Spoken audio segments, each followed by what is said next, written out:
खैर, ग्लोबली समीकरण कैसे बैठ रहे हैं? नीरज जी बगल में बैठे हैं, इनसे बातचीत होनी है।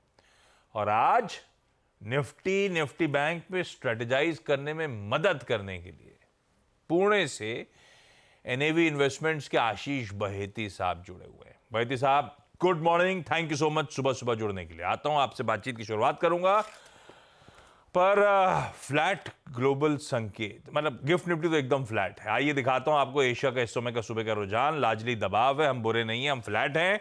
हमारे एशियन पियर्स दरअसल 1/4 से 3/4% के दबाव के बीच कामकाज करते हुए इस समय नजर आ रहे हैं। तो लार्जली एशिया ठंडा पड़ा हुआ है।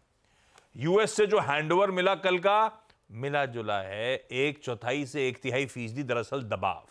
हम जब कल क्लोज हो रहे थे ना, तो यूएस के फ्यूचर्स फ्लैट थे या स्लाइटली इन रेड थे, बल्कि स्लाइटली इन ग्रीन थे। नैस्डैक हल्के हरे निशान में था और उसके सामने सेशन में दबाव आया। आज सुबह के फ्यूचर्स इस समय एकदम फ्लैट हैं, बहुत हल्के हरे निशान के साथ। तो तब और अब में थोड़ा सा फीकापन नजर आएगा आपको। जहां छोड़ा था वहां से डाउ, वहां से नैस्डैक, इवन एसएनपी हल्का सा शेड नीचे है। वही मूड गिफ्ट निफ्टी दिखा रहा है। पर हाँ, एशिया थोड़ा सा ज्यादा दिक्कत में है। चलिए ऐसे में समझ लिया जाए, टोन है कैसी, ग्लोबल संकेत है कैसे, हमारे लिए हैंडओवर कैसा निकल के आया है।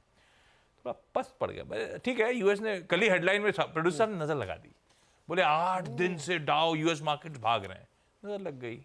ऐसी खतरनाक हेडलाइन नहीं लिखनी चाहिए। हाँ, ऐसी लिखनी नहीं चाहिए, पर अब तो हो गया जो हो गया, हमारी गलती से वो बेचारे वो भुगत रहे हैं। क्या मूड कैसा है? मूड अच्छा है, मूड में कोई दिक्कत नहीं है। कल का सेशन थोड़ा सा सुस्ती वाला सेशन था। इसलिए नहीं कि कोई प्रॉब्लम, कोई डेटा खराब आया, इसलिए कि अब वो दिन आने वाला है शुक्रवार जिसमें उनको सुनना है स्पीच, और आज वो फेड मिनट्स आएंगे। तो अब चूंकि इतने जल्दी 2 इवेंट की फेड मिनट्स उतना ज़्यादा रिएक्शन नहीं होगा।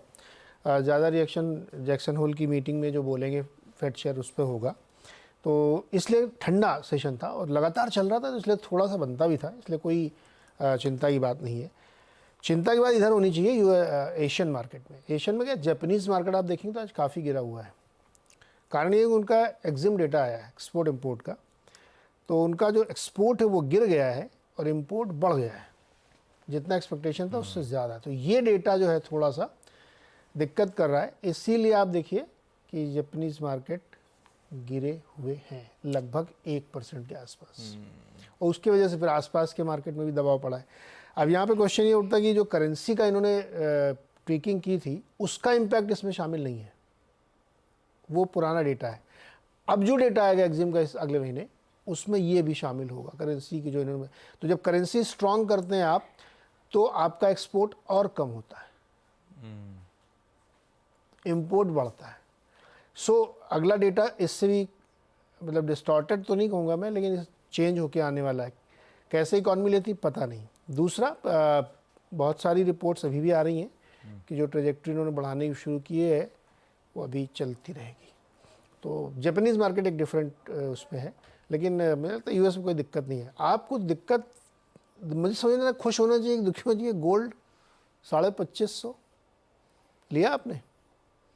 हाँ, बहुत सारा गोल्ड गोल्ड ले लो भैया, गोल्ड देखो क्या चल रहा है, 2500 के ऊपर। अच्छा, उसका कारण है कि जितना डॉलर वीक होगा, बास्केट में आप जाएंगे, जो 6 करेंसी डॉलर इंडेक्स जो है 101 पे आ गया, 8 महीने के लोएस्ट लेवल पे, और नीचे जाएगा ये। अभी तो रेट कट के बाद और नीचे आएगा। तो जितना डॉलर वीक होगा गोल्ड उतना बढ़ेगा। ऊपर से होप जागी हुई आगे की, ऊपर से होप आगे की जगी हुई है। और साल भर में अगर 1% रेट कट होता है यूएस में, तो आप सोचिए फिर गोल्ड की क्या चांदी हो जाएगी। मुझे लगता है धनतेरस के दिन बढ़िया प्राइस मिलेगा आपको। अच्छा लीजिए भाई, ले सकते हैं जो वो ले ले धनतेरस ज़्यादा दूर, नवंबर में तो आएगा, अक्टूबर एंड नवंबर में। 1 नवंबर को शायद दिवाली है, तो 2 दिन पहले कर लो आप। लीजिए भाई, अच्छे मूव्स आ सकते हैं। खैर, ये ग्लोबल समीकरण कोई दिक्कत वाले नहीं है।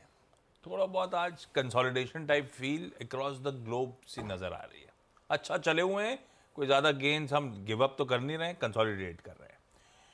पर बहेती साहब के पास जाऊं उससे पहले एक काम करिए, जरा कल के डेटा पॉइंट्स दिखा दीजिएगा। सेशन जो आपने निफ्टी तो दिखाई दिया था, बढ़िया 0.5% का उछाल था। निफ्टी बैंक 3/4% से ज़्यादा उछला था। कल कैश में एफआईआईज की 1450 करोड़ रुपए की सेलिंग, उसके सामने डीआईएस की 2200 2250 करोड़ रुपए की बाइंग, यानी कि नेट इंस्टीट्यूशनल इनफ्लोज थे ऑलमोस्ट 800 करोड़ रुपए के आसपास के। हाँ, काफ़ी सारे लार्ज ट्रेड्स भी हो रहे हैं, उसका भी इम्पैक्ट होगा, लेकिन जो भी है पैसा आया तो आया। ये कैश का हाल था, इनफ्लोज बढ़िया। जहाँ तक डेरिवेटिव स्टैट्स की बात है एफआईज की, निफ्टी फ्यूचर्स में एकदम फ्लैट था, 16-17 करोड़ रुपए के आसपास की बाइंग थी। लार्जली बैंक निफ्टी फ्यूचर्स में 1700 सवा 1700 करोड़ रुपए की खरीद, और यही पॉकेट में बढ़िया कवरिंग के मूव्स मिले कल के सेशन में, आपने देखा होगा शुरुआत में, और सरप्राइज कर रहा था, इतने दिनों से बैंक निफ्टी परेशान कर रहा था। इंडेक्स पे एफआईज ने 8,500 लॉन्ग कॉन्ट्रैक्ट जोड़े कल, और 18,000 शॉर्ट कॉन्ट्रैक्ट्स काटे। लॉन्ग्स जोड़े, शॉर्ट्स कटे, तो इसका मतलब अपना जो लॉन्ग शॉर्ट का रेशियो है वो थोड़ा सा, कल तक सुबह दिखाया था मैंने 50-50 खड़ा था, इवनली पॉइज था, और अब कल के उस सेशन के बाद लॉन्ग्स 52.5 और 47.5 शॉर्ट्स हैं एफआईज के इंडेक्स में।